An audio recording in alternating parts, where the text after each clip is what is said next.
Hello everyone, this doctor Pradeep Kumar, paediatrician. నేను నాకు mother వచ్చింది. మదర్ అంటది, ఇగో సారు పిల్లగాడు ఎప్పుడు తలకాయ వెలుగుతూనే ఉంటుంది, ఒకే దగ్గర దెబ్బ తాకుతూ ఉంటుంది, రక్తం వెళ్తూనే ఉంటుంది, ఆడు మంచంకి దెబ్బ తాకించుకుంటాడు, కుర్చీ మీకెళ్ళి కింద పడతాడు, ఇవన్నీ చెప్తూ ఉంటాడు. ఓకే, సో నేను అన్నాను, ఆ బాబు ఏజ్ అడిగినప్పుడు ఆ బాబు 2 years 3 months. ఓకే, చాలా చిన్న ఏజ్. పాయింట్ ఏంటంటే, మీ పిల్లల బెడ్రూమ్ ఎట్లుండాలబ్బా? ఇప్పుడు నేను చూపిస్తున్న ఫోటో చూడండి. ఈ ఫోటో మా అన్న కొడుకు బెడ్రూమ్ నేనే డిజైన్ చేశాను. ఓకే, బెడ్ ఎప్పుడన్నా 3 years లోపు కంటే ఉన్న పిల్లలకి బెడ్ కింద ఉండాలి. ఎందుకు?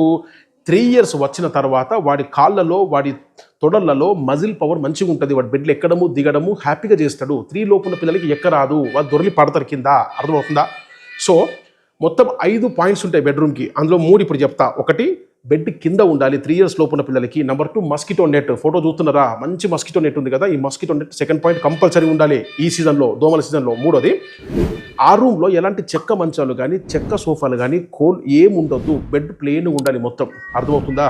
సో ఈ 3 పాయింట్స్ ఒకటైతే, రేపు 2 పాయింట్స్ చెప్తా. ఇన్స్టాగ్రామ్ టైం ఇస్తలేదు, నేనేం చేయలేను. Thank you.